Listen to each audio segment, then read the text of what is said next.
नमस्कार। हम बात कर रहे हैं एमपीपीएनएसटी 2022 कट ऑफ के बारे में। इससे पहले भी मैंने कट ऑफ का वीडियो आप लोगों के लिए डाला हुआ है, पर काफ़ी लंबा था, आप लोगों ने स्किप करके देखा है उसको।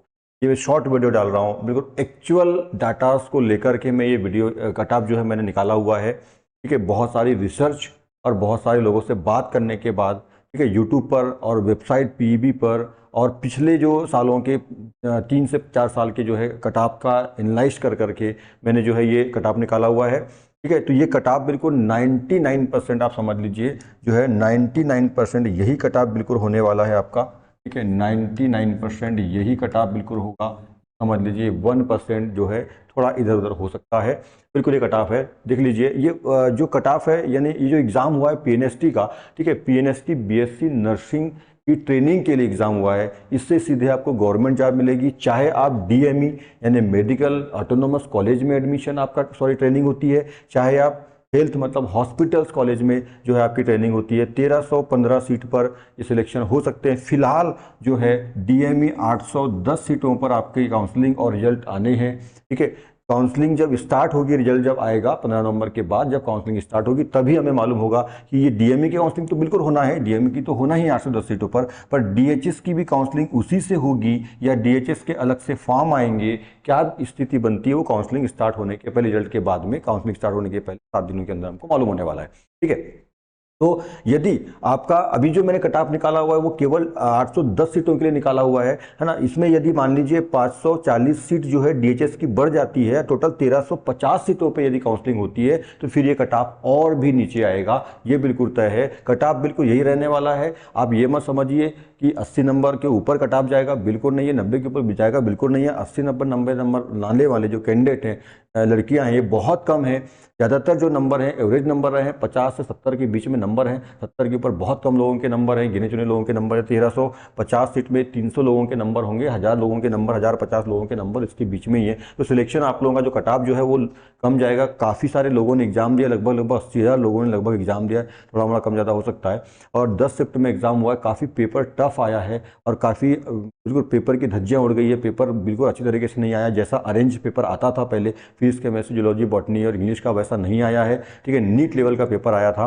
ठीक है, तो काफ़ी टफ पेपर आया है, जो है स्कोरिंग आप लोगों की बहुत कम हुई है, इसलिए कट ऑफ जो है बिल्कुल नीचे जाने वाला है। तो कट ऑफ क्या रहने वाला है, सीधे अपन डायरेक्ट बात करते हैं। तो जनरल का जो कट ऑफ है ध्यान रखिए, जनरल का जो कट ऑफ है वो 65 से 70 नंबर, 65 नंबर और 70 नंबर, यानी 65 प्लस। मैं 65 70 क्यों ले रहा हूँ, क्योंकि यहाँ पे मैं डीएमई और डीएचएस दोनों को मैं शामिल कर रहा हूँ। यदि डीएमई होता है ओनली तो ये 70 के आसपास जाएगा, और डीएचएस भी यदि शामिल हो जाती है, सीट हो जाती है, तो ये 65 नंबर लगभग रहेगा।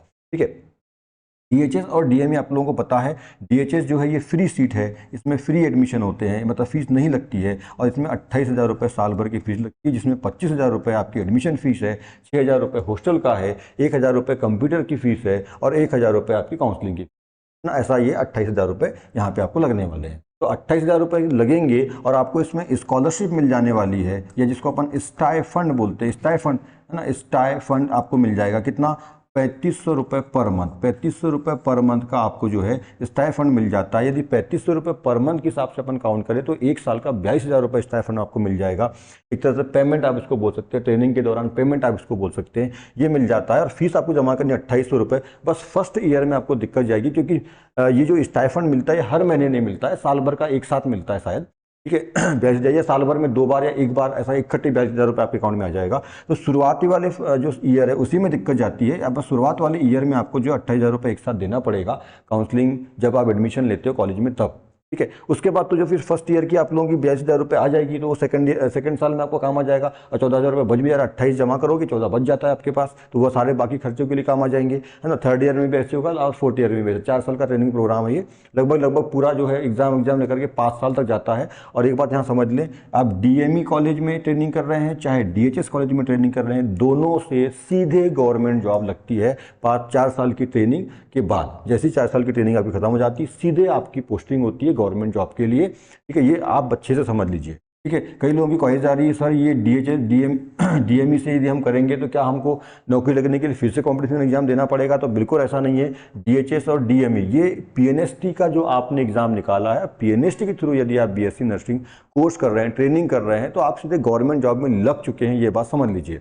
चाहे आप डीएमई कॉलेज से कर रहे हैं, चाहे आप डीएचएस कॉलेज से ट्रेनिंग कर रहे हैं, ये दोनों गवर्नमेंट के ही कॉलेज हैं, बस है ना, यहाँ पे ये मेडिकल कॉलेज है और ये हॉस्पिटल्स कॉलेज होते हैं, बस इतना अंतर रहता है। और फीस का थोड़ा सा अंतर है, बस इतना सा। बाकी दोनों की जो 1350 स्टूडेंट इसमें सेलेक्ट किए जाएंगे, वो 1350 स्टूडेंट को नौकरी लग चुकी है। वो 4 साल की ट्रेनिंग करेंगे, 5 साल लगभग लगता है ट्रेनिंग और सारा प्रोसेस के लिए, एग्जाम होता है, रिजल्ट आता है, ऐसा कुछ होने के लिए लगभग 5 साल। और 5 साल के बाद फिर जैसे रिजल्ट आ जाता है, रजिस्ट्रेशन आप लोगों का हो जाता है काउंसिल में, सीधे आप लोगों की फिर पोस्टिंग हो जाती है, आपको पोस्टिंग मिल जाती है, आपका पेमेंट जॉब चालू हो जाता है। ये समझ लीजिए आप, ठीक है। तो जनरल का जो कट ऑफ है वो 65-70 रहने वाला है, 65+65। यदि 65 नंबर वाला भी है तो वो बिल्कुल जनरल वाला जो है 65 नंबर वाला सिलेक्शन के चांसेस है काउंसलिंग में। बिल्कुल यहाँ पे एक बात को समझना, और काउंसलिंग में कौन भाग ले सकते हैं। देखिए, यदि मान लीजिए कि जो है कट ऑफ जो है जनरल का 70 जा रहा है, मान लीजिए है ना, 70+ जा रहा है, पर 65 वाला भी उस काउंसलिंग में पार्टिसिपेट कर सकता है, काउंसलिंग में फॉर्म भर सकता है।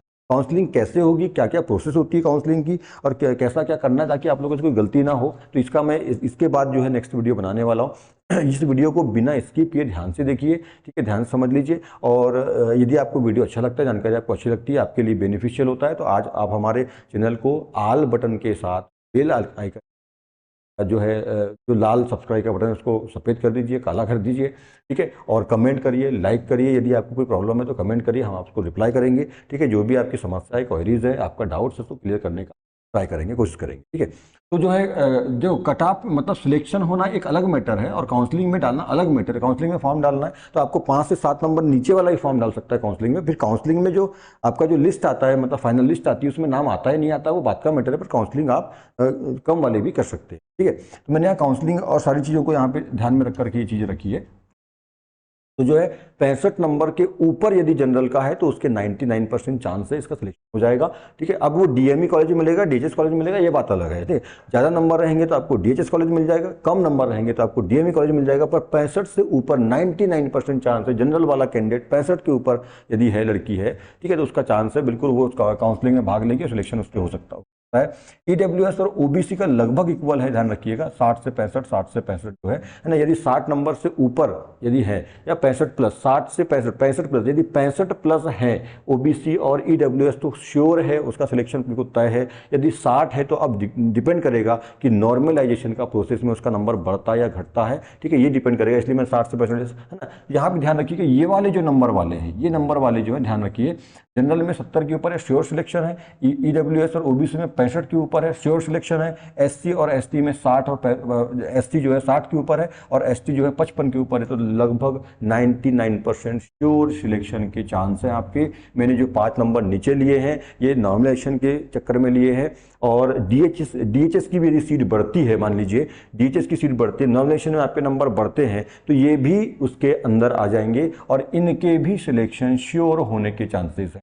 ये कट ऑफ है ना, जनरल का 65 से 70, ईडब्ल्यूएस का 60 से 65, ओबीसी का भी 60 से 65 है। एससी कैटेगरी की छात्राएं हैं, कैंडिडेट है, 55 के ऊपर नंबर है, तो वो बिल्कुल अभी अंदर है, काउंसलिंग में है, ठीक है, बिल्कुल। और यदि नॉमिनेशन में उनके नंबर बढ़ते हैं तो फिर तो बहुत अच्छी बात है, फिर तो श्योरिटी और बढ़ जाने वाली। एससी यदि है तो 50 के ऊपर यदि कैंडिडेट है, 50 के ऊपर नंबर यदि है, 50 के ऊपर, और 55 के ऊपर तो श्योर है, 50 के ऊपर है तो थोड़ा सा 55 यदि नंबर नॉमिनेशन में बढ़ते हैं आपके, तो फिर तो बहुत श्योर हो जाता है। तो ये बिल्कुल ध्यान रखिएगा। हाँ, पर याद रखिए जिसके 50 के नीचे नंबर हैं, जिस भी कैटेगरी का कैंडिडेट, चाहे वो एसटी वाला ही क्यों ना हो, तो उसका सिलेक्शन तो बिल्कुल नहीं होगा, वो इस गलतफहमी में ना रहे। हाँ, यदि ऐसा हो सकता है कि मान लीजिए किसी के 48 नंबर है और शिफ्ट टफ वाली शिफ्ट में पेपर दिया था, 48 नंबर उसके अभी आ रहे हैं, तो किया है, और उसके नॉमिनेशन में नंबर बढ़ करके 58 हो जाते हैं, 57 हो जाते हैं, तो वो एसटी वाला है, तो फिर सिलेक्शन हो सकता है। ये नॉमिनेशन के बाद की प्रोसेस है। तो मैं अभी फिलहाल बोल रहा हूँ जिसके 50 के नीचे नंबर आते हैं, या नॉमिनेशन के बाद 50 के नीचे नंबर आते हैं, उसका सिलेक्शन बिल्कुल भी नहीं होने वाला है। तो ऐसा कैंडिडेट जिसके 50 के नीचे नंबर होंगे, या इसको लगता है कि मैंने आपको बताया कि शिफ्ट के नंबर बढ़ सकते हैं, 18, 19, 20 की फर्स्ट शिफ्ट के नंबर बहुत ज़्यादा बढ़ने वाले हैं, 5 से 8 नंबर बढ़ने वाले हैं। और 21 तारीख का जो फर्स्ट शिफ्ट और सेकंड शिफ्ट है, उसके नंबर कम बढ़ेंगे, 2-3 नंबर बढ़ सकते हैं, हो सकता है कम भी हो जाए। और बाकी जो अदर शिफ्ट है उसके नंबर ज़्यादा नहीं बढ़ेंगे, 2-3 नंबर बढ़ेंगे, ठीक है। तो वो इस बात पर डिपेंड करेगा। 50 से नीचे नंबर है तो सिलेक्शन नहीं हो सकता आपका। आप नेक्स्ट ईयर के लिए तैयारी करिए, ठीक है, अभी से लग जाइए तैयारी में, और नेक्स्ट ईयर जो है 80 नंबर 90 नंबर लेके आइएगा, ठीक है, ताकि श्योर सिलेक्शन आपका हो जाए। तो इस तरह से कट ऑफ आपका रहने वाला है। इसके बाद मैं काउंसलिंग का वीडियो डालने वाला हूँ, तो इस के बाद जस्ट काउंसलिंग का वीडियो है। काउंसलिंग की वीडियो में सारी तरह की जो भी क्वायरीज आप लोगों की है, क्या प्रेग्नेंट लेडी का सिलेक्शन होता है कि नहीं होता है, डीएमई और डीएचएस की काउंसलिंग होगी कि नहीं होगी, कौन कौन से कॉलेज हैं, कौन सा कॉलेज लेना चाहिए, कौन कौन से डॉक्यूमेंट लगेंगे, काउंसलिंग कितने राउंड की होगी, डीएचएस में कितने राउंड की होगी, डीएमई में कितने राउंड की होगी, किस महीने होगी, कब से कब तक चलेगी, सारा कुछ डिटेल में जो है इसके नेक्स्ट वाले वीडियो में डाल। ये हो गया कट ऑफ का वीडियो, ठीक है। इसको देखने के बाद आप इसको हमें जो है बेल आइकन के साथ में जो है हमें सब्सक्राइब कर लीजिए, ताकि इसके बाद जो आने वाला वीडियो है वो आप लोगों को मिल जाए और काउंसलिंग की सारी प्रॉपर आपको जो इन्फॉर्मेशन है मिले। Thank you, good luck, bye.